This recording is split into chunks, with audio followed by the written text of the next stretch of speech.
Imaginez un homme qui ne possède presque rien. Ses vêtements sont simples, sa maison, modeste, et dans ses mains aucun signe extérieur de richesse. Pourtant, regardez son visage. Il rayonne d'une paix profonde, son cœur est léger, ses nuits sont calmes, et son regard porte une assurance que l'argent ne peut pas acheter. Il se sent protégé, comblé, heureux, comme si chaque jour de sa vie était un cadeau soigneusement enveloppé par la main de Dieu.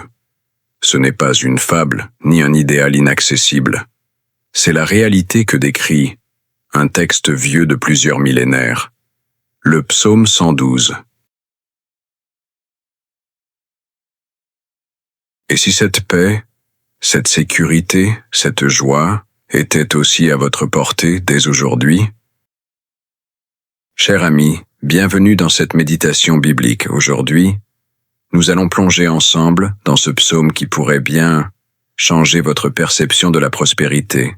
Court, mais d'une profondeur inépuisable. Le psaume 112, la source de toute richesse. Il ne parle pas seulement d'argent ou de possessions matérielles.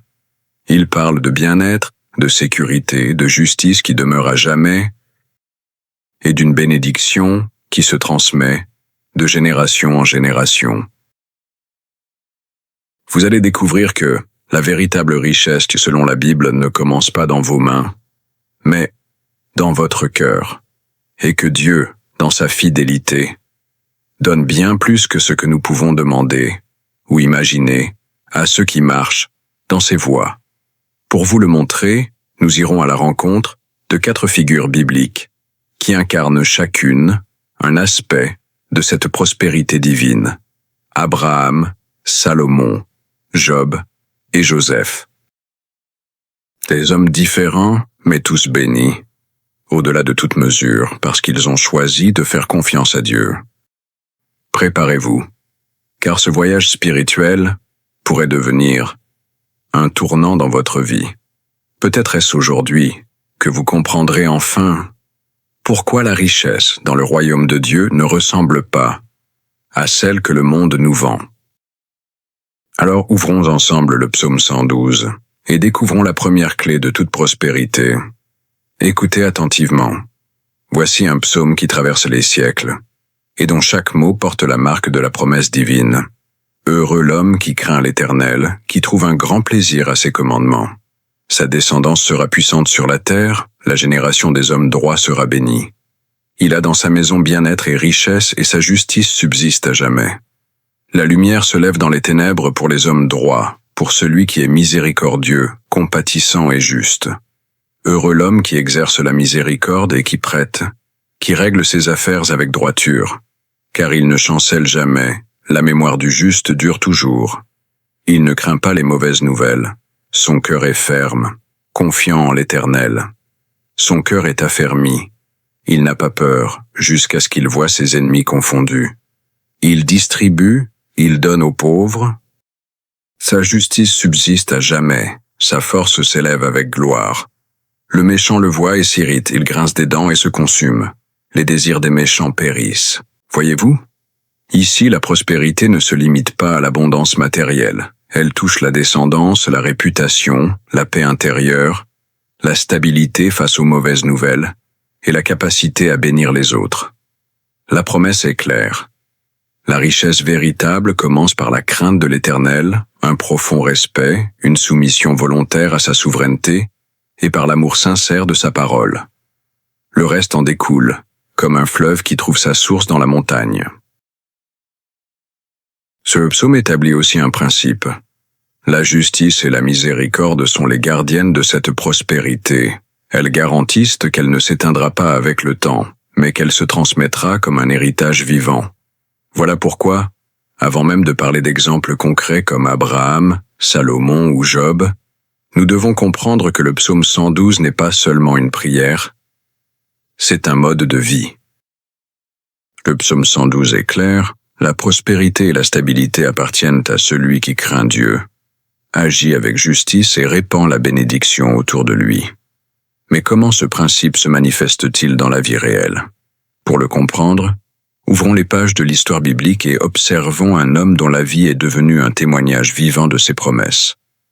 Il vivait sous les étoiles d'un désert sans frontières, guidé seulement par une voix divine qui lui disait « Quitte ton pays, ta famille et la maison de ton père et va vers le pays que je te montrerai. Je ferai de toi une grande nation, je te bénirai et je rendrai ton nom grand. »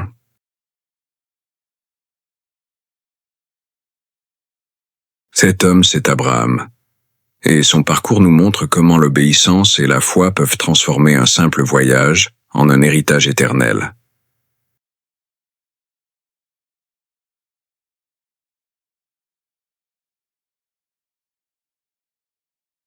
Abraham nous montre que la confiance et l'obéissance ouvrent la porte à une prospérité durable. Mais que se passe-t-il lorsque nous demandons à Dieu non pas la richesse mais la sagesse? Découvrons cela avec Salomon. Salomon, la sagesse qui engendre la richesse. Imaginez, vous avez l'occasion unique de demander à Dieu une seule chose.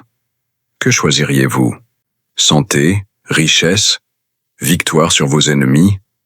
Écoutez maintenant l'histoire de Salomon, telle qu'elle nous est rapportée dans le premier livre des rois.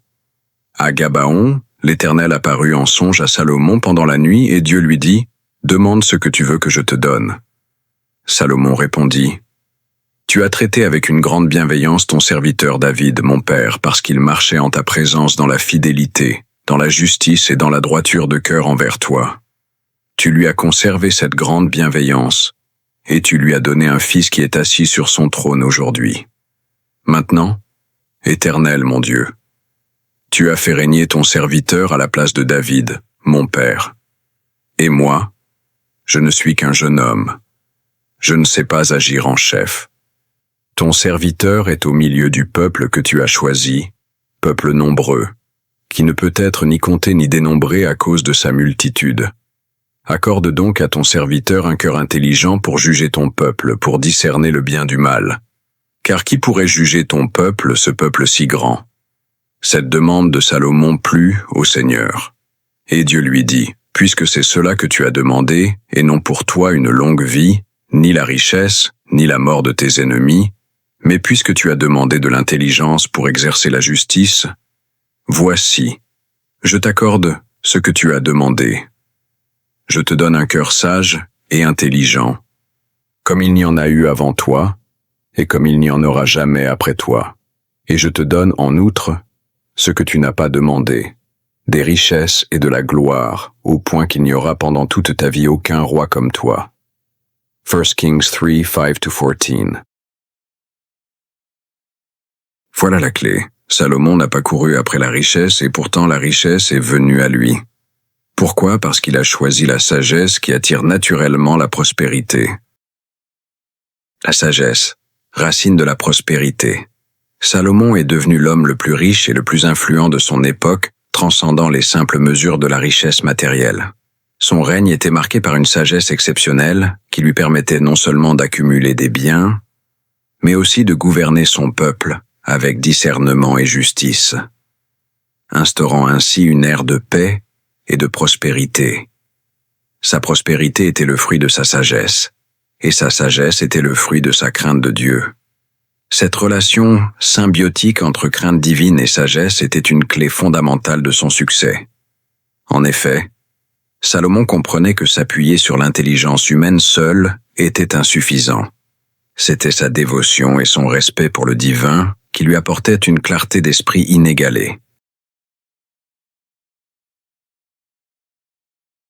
Le psaume 112 confirme ce lien. Celui qui craint l'Éternel et aime ses commandements prospère.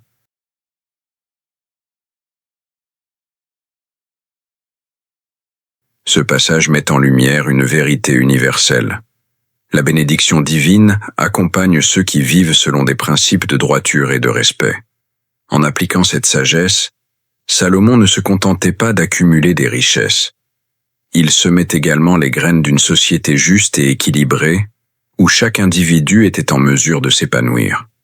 Ainsi, son héritage ne se limite pas à ses richesses matérielles, mais couvre également les enseignements intemporels de la sagesse qui continuent à résonner à travers les âges. Salomon n'a pas couru après l'argent est venu à lui. Les nations venaient de loin pour l'écouter et elles apportaient or, pierres précieuses, épices rares. La prospérité divine attire, au lieu de devoir être poursuivie. Chers amis, déterminons ensemble comment nous allons mettre en pratique ces enseignements précieux dans notre réalité d'aujourd'hui.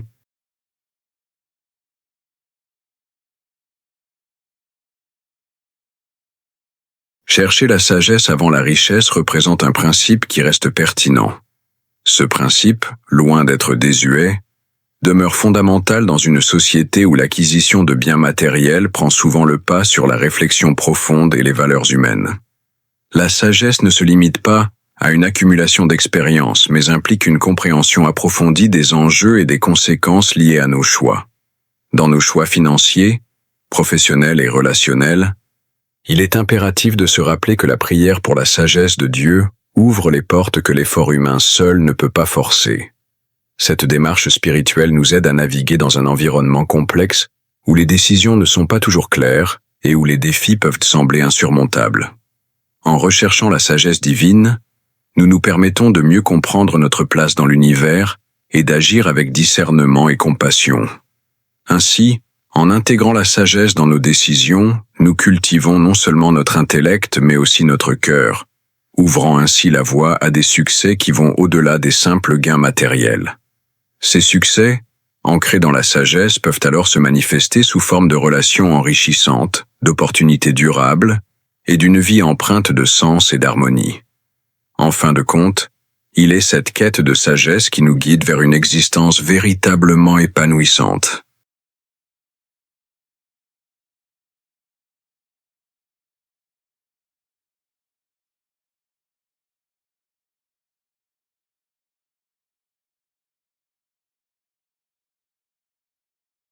Salomon nous montre que la sagesse attire la prospérité comme un aimant. Mais que se passe-t-il lorsque la richesse est arrachée, perdue, et que tout semble s'effondrer? C'est là qu'entre en scène Job. Job, la richesse qui résiste aux épreuves.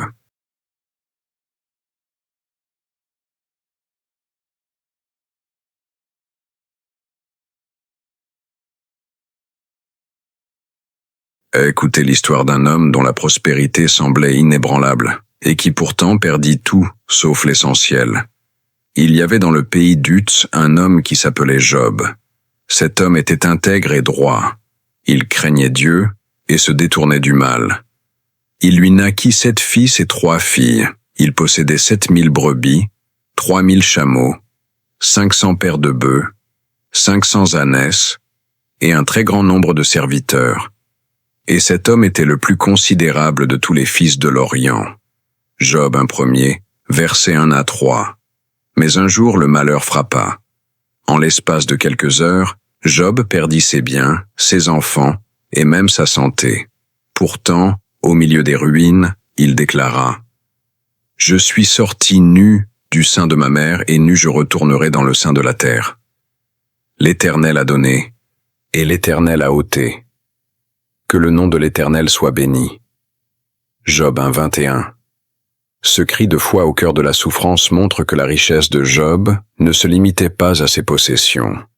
Sa véritable richesse était son intégrité devant Dieu.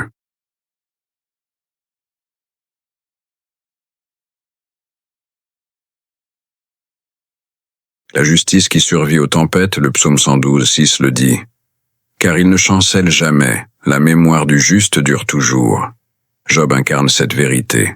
Bien que dépouillé de tout, il a gardé ce qui ne peut être volé, sa droiture et sa foi. Une justice qui subsiste à jamais. Le psaume 112 parle d'une justice qui demeure même au milieu des tempêtes. La foi de Job n'était pas basée sur ses richesses, mais sur sa relation avec Dieu. Sa prospérité matérielle était une ombre de sa véritable richesse, sa fidélité. Le psaume 112 nous parle d'une justice qui demeure même au milieu des tempêtes. Cette justice n'est pas celle que les hommes accordent ou retirent selon leurs humeurs. C'est celle que Dieu lui-même reconnaît et établit dans le cœur de celui qui marche avec lui. Voyez Job. Tout ce qu'il possédait lui a été enlevé, ses biens, ses enfants, sa santé. Et pourtant, La colonne centrale de sa vie est restée inébranlable, sa foi. Il ne s'est pas effondré parce qu'il savait que la base de sa prospérité n'était pas ses richesses visibles, mais sa relation avec Dieu. Aux yeux du monde, il avait tout perdu, mais dans le regard de l'Éternel, il avait tout gardé. Pourquoi ? Parce que sa véritable richesse ne se comptait pas en troupeaux ou en pièces d'argent, mais en fidélité et en droiture. Sa prospérité matérielle n'était qu'une ombre projetée par une réalité beaucoup plus grande. Un cœur pur, attaché à Dieu, inébranlable même quand le vent souffle et que les vagues frappent. C'est pourquoi, après l'épreuve, Dieu a pu lui rendre le double.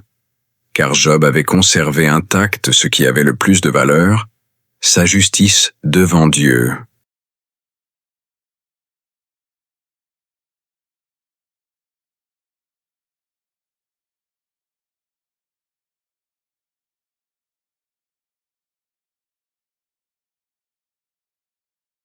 Job nous montre que la richesse véritable ne peut pas être volée, brisée ou détruite par les circonstances. Elle repose sur des fondations éternelles. Mais parfois, Dieu ne se contente pas de préserver ce que nous avons. Il utilise les injustices, les trahisons et même les années d'oubli pour nous propulser vers des sommets que nous n'aurions jamais imaginés.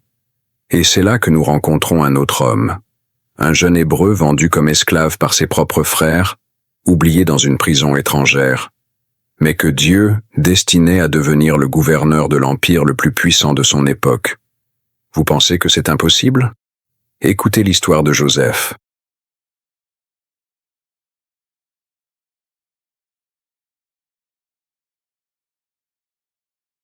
L'histoire de Joseph, de l'esclavage à l'abondance. Joseph, le jeune homme au rêve prophétique vendu par ses propres frères, jeté dans une citerne, puis emmené comme esclave en Égypte. Humainement, son destin semblait scellé dans l'humiliation et la pauvreté. Mais là où les hommes voyaient un esclave, Dieu voyait un gouverneur. Par son intégrité et sa fidélité, Joseph gravit les échelons, même dans l'injustice. Accusé à tort et emprisonné, il continue de servir avec droiture. Et un jour, en l'espace de quelques heures, il passe de prisonnier à seigneur de toute l'Égypte, chargé de gérer les ressources du pays. Psaume 112, 4. La lumière se lève dans les ténèbres pour les hommes droits. Joseph est la preuve vivante que la droiture finit toujours par briller, même après de longues années d'ombre. Sa gestion sage des ressources pendant les années d'abondance a sauvé des nations entières de la famine.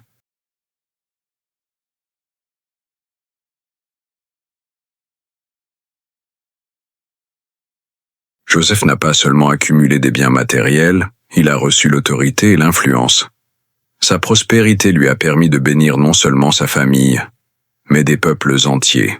Chers amis, les injustices et les détours de la vie peuvent être les marches de l'escalier qui mènent à notre destinée.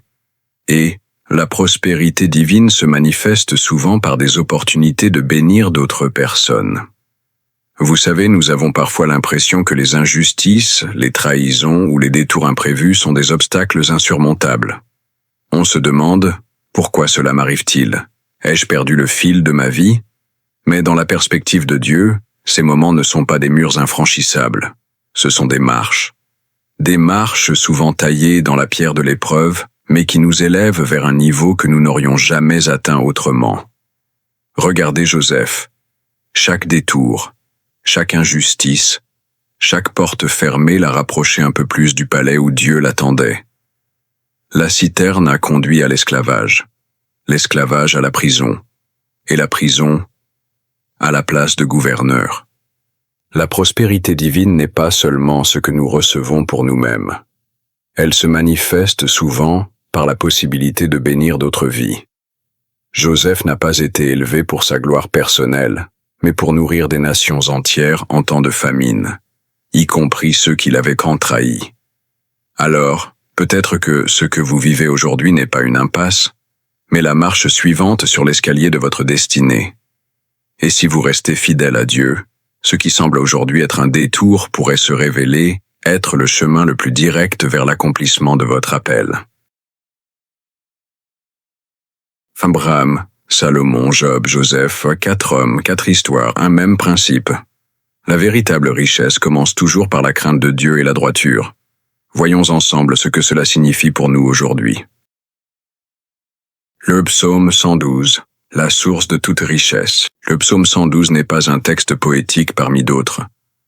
C'est un manifeste du royaume de Dieu sur la prospérité. Il nous dit que la richesse n'est pas une fin, mais une conséquence.